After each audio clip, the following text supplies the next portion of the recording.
Hey, welcome to another Bible study walkthrough. We're in Hebrews chapter 2, verse 18. If you want to learn how to read and study the Bible, you've come to the right place. Hopefully by the end of this, you'll have some tips and skills that have really changed the way that I approach the scriptures, and you'll learn some things along the way. So Hebrews chapter 2, verse 18. What we're going to do is read this verse, as I typically do when I study the Bible. Like, let's say I'm just reading the Bible in the morning, just having my normal quiet time. I open up to where I ended in my last study, and then I'll connect it to the context of what comes before it. So we'll just read verse 18. It says, "For because he himself has suffered when tempted, he's able to help those who are being tempted." So when you read the Bible, you want to know, hey, who's talking? Who's being talked to? Who's the audience, right? These questions. Who's being referred to? Who's the he right here, right? And we'll answer these questions along the way, but part of the way we answer those questions is tip number one, read things in context. All right, so what we want to do is back it up a little bit just to get some micro context at least, and we can always zoom out a little more to see the whole chapter and see the whole book, but we don't have time to do that. So what we're going to do is back it up just to what it says in verse 17.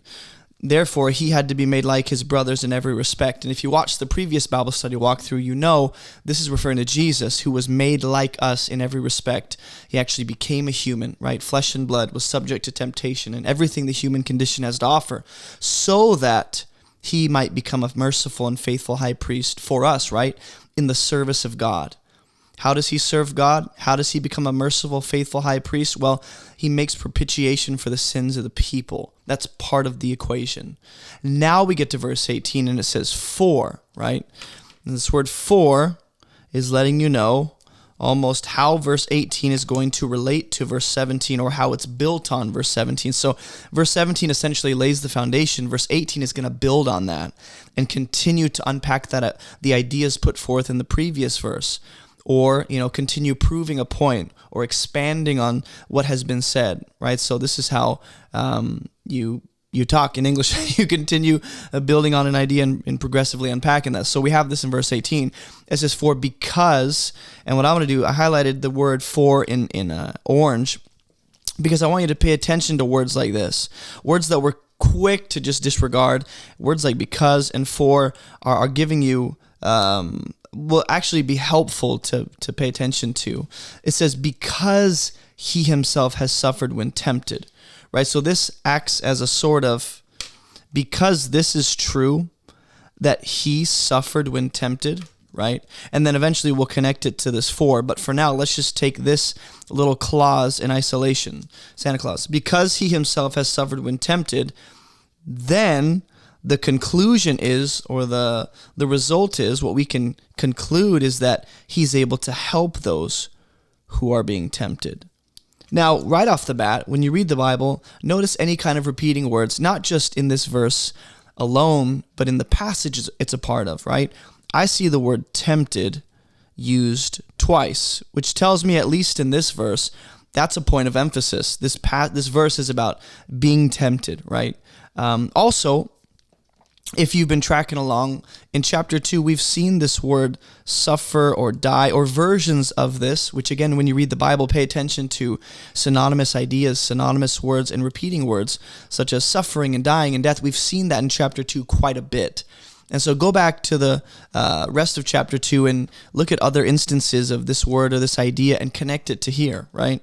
But for now, we're just taking this as a verse. It says, "because he's suffered when tempted, this is true," or this is what we can conclude, he's able to help those who are being tempted. So when you read the Bible, it's good to ask questions, to meditate on the scriptures, right? To think through things and try and make sense of things, to reason through the scriptures, right? This is what it means to be a good Bible student. So a question that I have is, why is this a conclusion that he comes to?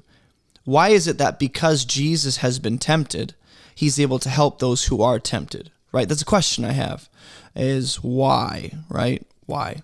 Another question I have is, what does it mean that he helps those who are being tempted, right? What does that mean? And the reason we ask questions is because these are actually reasonable things to ask about as it pertains to making sense of this. Our job is to make sense of what's being said, what's the meaning, what's God's intention behind this. Part of the way we do that is by asking questions, and if we don't have the answer immediately, we can continue reading. and we trust that the Lord will clarify and bring the answer in time. Right? Maybe it'll come in a week, maybe it'll come in a month, maybe it'll come tomorrow, or just by reading the next chapter, right? And so we have Jesus suffering when tempted and being able to help those who are being tempted, right? And to bring it back to this word for, this idea of Jesus being able to help those who are tempted because he suffered, right? That somehow relates to the idea of Jesus being a merciful and faithful high priest, or Jesus making propitiation for the sins of the people, or Jesus being made like us in every respect. So the way that I might connect this as I think through this is, how are verse 17 and 18 connected? Well, I see Jesus being made completely like us, so much so that he actually suffered through temptation, right? I see Jesus being able to represent humanity as our merciful and faithful high priest, mediating a new covenant, because he's gone through the temptations we have, yet he remained perfect. I can see that Jesus has paid for the sins of the people. Propitiation means satisfactory payment. The appeasement of wrath, he's paid for the sins of the people, right? Which enables him to be able to help us who are being tempted. Not just to conquer sin entirely through his life, death, and resurrection, but to give us victory over sin real time in this world as we fight the flesh, right? And so this is what we do when we study the Bible. What we want to do is make sense of, if I could, and you can't always do this with every verse, right? But if I could take this verse and sum it up in one main idea, it's that Jesus helps those who are being tempted. And then if I were to take verse 17, and sum that up in one verse, I can say Jesus represents us and has paid for our sins. And what I might do, not that I am oversimplifying a verse or minimizing it. What I just want to do is try and get the basic, main, foundational idea, and then I want to connect those together. That's what I do when I study the Bible, and hopefully you'll do the same, and you'll find incredible insight and success with that kind of approach. All right. So this is a shorter Bible study walkthrough. I hope it's blessed you and given you some tools and just some ways to approach the Bible. The next Bible study walkthrough, we'll get to chapter 3. If you didn't already know, we have a completely free, again, free, all caps, 40-day Bible study program. You know, Moses on the Mount, 40 days. Jesus tempted in the wilderness, 40 days. You know, rain coming down 40 days during the time of Noah. We're intentionally using the number 40. But you can go through that program and learn how to study and read the Bible at your own pace, and really go deep into learning the essentials to making sense of Scripture. And you'll develop your own plan along the way. But if that's too much, you can do an 11-day program, a 27-day program. It's all free, right? Hopefully it'll be a blessing to you. Go check that out. It's linked in the description below or on our website at abovereproachministry.com. All right? I'll see you guys in the next Bible study walkthrough. Bye.